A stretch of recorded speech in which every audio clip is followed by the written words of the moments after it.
전 세계적으로 K-문화가 유행하는 요즘 한국을 제대로 알기 위한 첫걸음은 한글 배우기인데요. 그 중심에는 울산이 있습니다.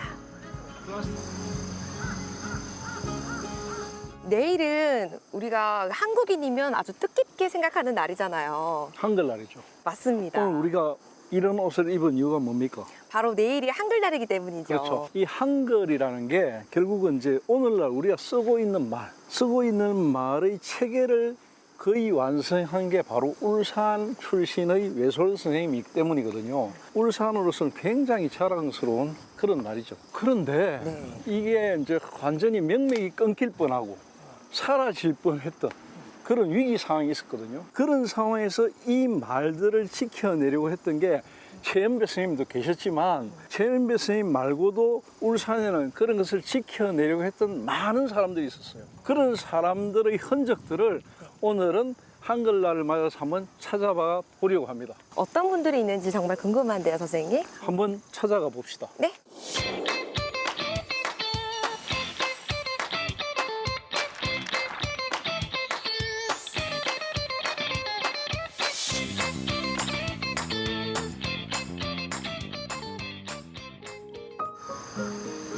언제 들러도 운치 좋은 공원인데요.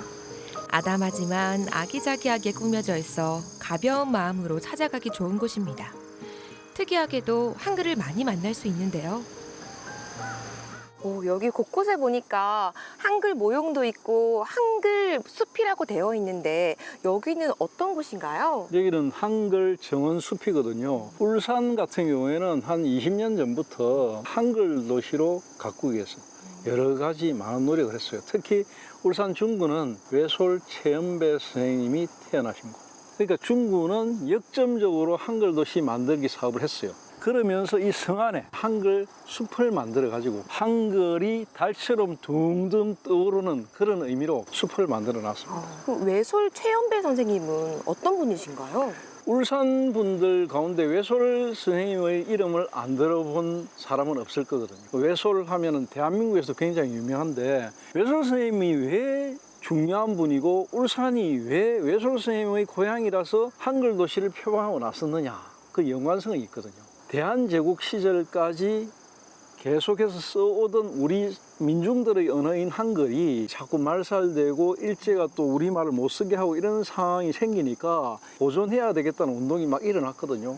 그 가운데 외솔 선생님 같은 경우에는 민중들이 일반적으로 쓸 수 있는 글을 만들어야 되겠다. 그래서 조선어를 제대로 된 우리말의 체계를 만들자. 그리고 시작한 게 우리말본이라든지 조선어 맞춤법 사전이라든지 가로쓰기를 한다든지 이런 모든 체계를 외솔 최연배 선생님께서 만드신 분이거든요. 그래서 한글날 하면은 외솔 최연배 선생님, 울산 하면은 한글도시, 이렇게 연결할 수 있는 근거가 되는 것이죠. 최연배 선생은 일제의 탄압에도 불구하고 한글을 지키기 위해 끊임없이 애썼는데요. 그 정신을 이어받아 울산 옛말을 지키려는 노력도 많이 했습니다.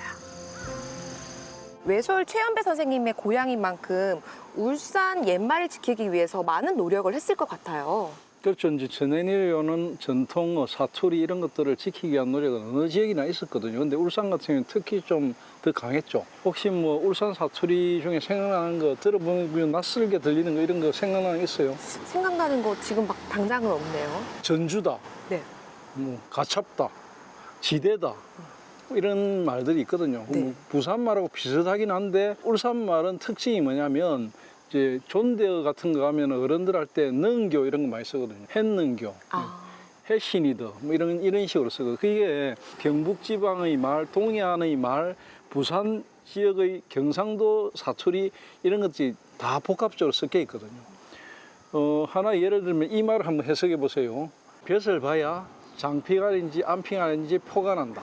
이 무슨 말이에요? 햇볕을 봐야지 이제 안 병아리인지 숲 병아리인지 표가 난다. 햇빛이 아니고 볕을. 벼슬, 닭의 벼슬. 아, 닭을 벼슬. 그렇게 이제 오. 그런 이야기 안 해주면 이게 햇볕인지 벼슬인지 잘 모르잖아. 네. 그게 이제 우리 토속어, 사투리거든. 사투리의 매력이거든요. 이런 오래된 이야기들을 우리가 지키기 위해서 네. 울산시 같은 경우에는 2013년도인가 아마 이런 울산의 여러 가지 말들을 집약해가지고 채록도 했고 조용하라는 분이 울산의 옛말들을 쫙 직접 채집해가지고 큰 책으로 만들었어요. 울산 옛말이라고. 그런 노력들이 옛날부터 전해 내려오는 옛사람들의 문화를 지키는 것이고 또 거의 사라져가고 있는 신라의 언어들의 흔적들을 울산에서는 만날 수 있거든요.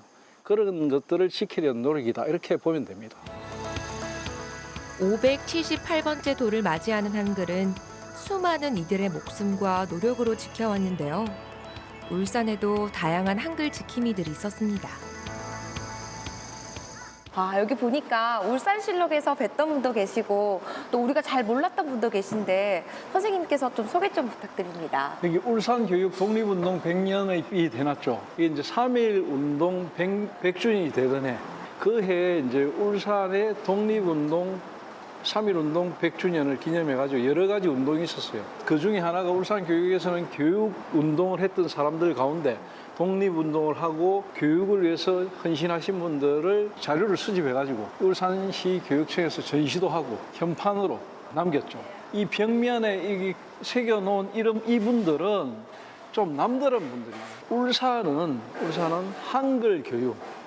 한글 교육과 관련돼 가지고 우리나라에서 최초 그런 기록들이 울산에 있습니다. 자, 첫 번째는 뭐냐면은 무상교육이에요. 무상교육이요? 지금 우리 중학교 초등학교 무상교육도 하고 있잖아요. 네.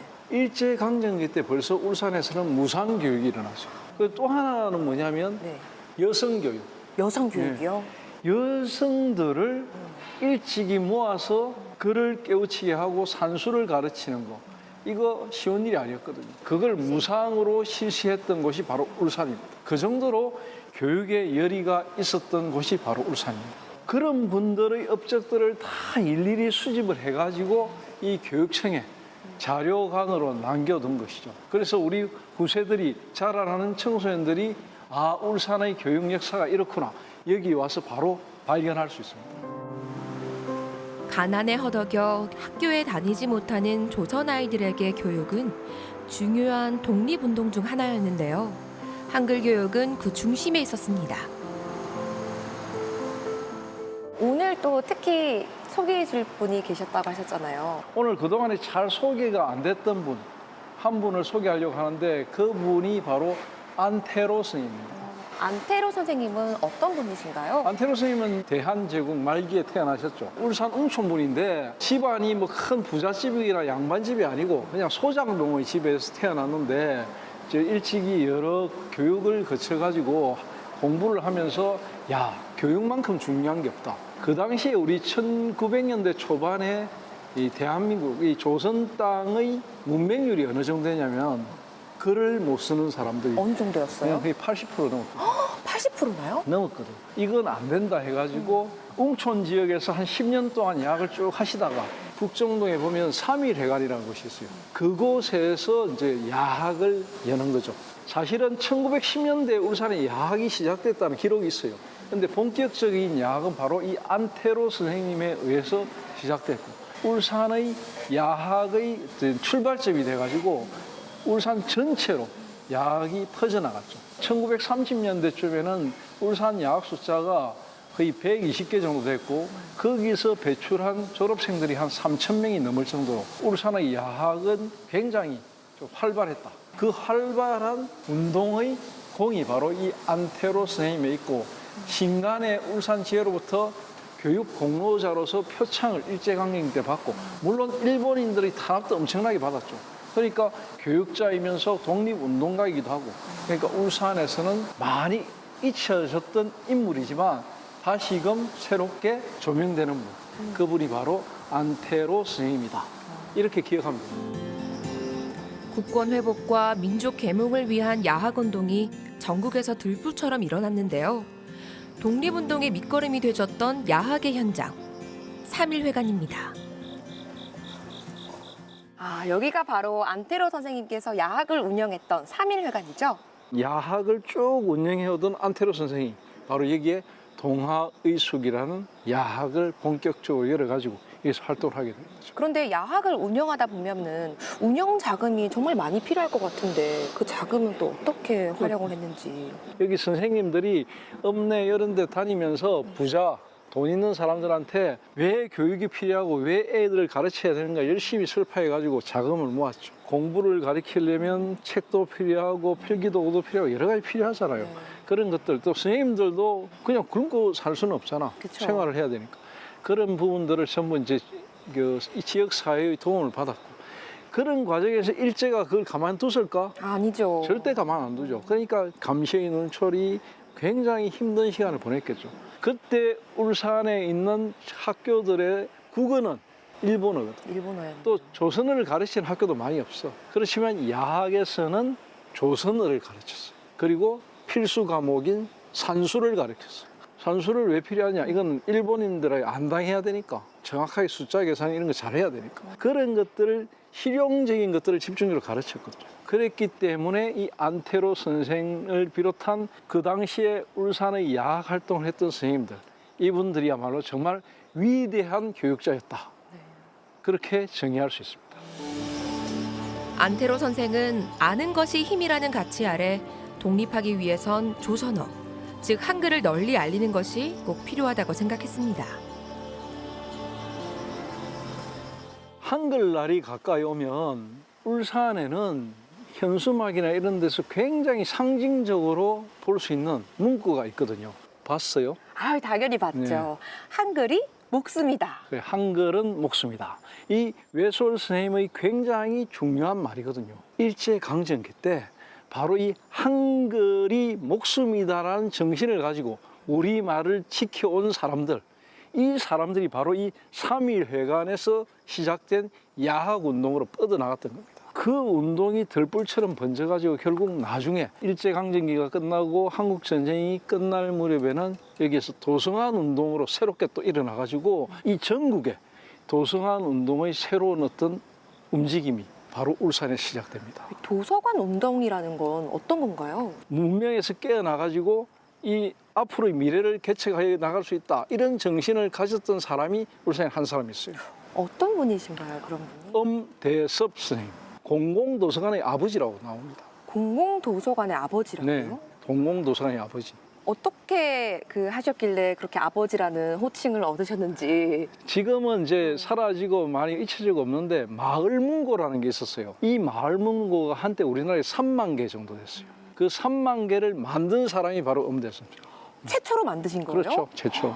이분이 어떤 사람이냐면 울산 저 웅산 쪽 웅촌 밑에서 어린 시절을 보냈는데 양반 집안의 자손이 아니고 굉장히 힘든 소장민의 아들이었어요. 살기가 힘드니까 어릴 때 아버지가 모든 식구들을 다 데리고 일본으로 갔거든. 일본에서 획기적인 장사의 신이 됩니다. 한 5, 6년 동안 엄청나게 부를 축적해가지고 장사가 잘 됐거든. 우리나라에 돌아와가지고 공공도서관을 이 북정동 3.1회관 근처에 북정동에 엽니다. 그리고 한국전쟁 이후에는 이동도서관을 또 만듭니다. 미군들이나 이런 남기고 간 탄약통이 있거든. 그런 것들을 이동수단으로 만들어가지고 들고 가서 이동 책방을 만드는 그런 획기적인 작업을 했고 우리나라 공공도서관을 처음으로 만들어가지고 사무국장을 7년 하면서 아시아의 노벨상이라는 막사이사이상을 수상했죠. 세계의 10대 강국으로 발전한 대한민국의 뿌리는 한글 덕분이라 해도 과언이 아닌데요. 한글은 한국인들의 자부심이자 자긍심입니다. 울산실록에 기록할 울산의 한글 지킴이 어떻게 기록하면 좋을까요? 세종대왕이 500여 년 전에 이런 말로 한글을 창제했잖아요. 나란 말삼이 중국에 달라 문자어로 서로 사마티 아니할세. 어린 백성이 니르고조 홀배에서도 제 뜻을 실어 펴지 못함이 하니로라 이렇게 이야기했거든요. 세종대왕께서 그런 이야기를 했다는 것은 결국 어린 백성, 이 어리석은 백성들이 제대로 문자를 몰라서 손해를 많이 보는 일, 이걸 없게 해야 되겠다. 이것으로부터 문자를 만드신 뜻을 밝히셨거든요. 그 뜻이 바로 400~500년 지난 울산에서 제대로 실현되었다는 것, 그것을 우리가 알 수 있는 것이고요. 울산이라는 곳은 한글 무상교육, 한글 여성들을 대상으로 하는 한글 교육, 이걸 전부 무상교육으로 실시한 첫 번째 도시입니다. 그 정도로 굉장히 중요성을 가지고 있는 곳이 바로 울산이다. 한글날을 맞이해서 외솔 최은배 선생님도 기억하고 안태로 선생님, 엄대섭 선생님 이런 많은 분들의 노력으로 오늘의 우리의 말이 제대로 더 펼쳐져 나가고 있고 지켜지고 있다는 것, 꼭 울산 시민들이 기억했으면 좋겠습니다. 우리 선조들의 노력과 희생으로 한글을 지킨 만큼 우리도 그 가치를 알아가는 한글날이 되었으면 좋겠습니다. 네, 그렇습니다.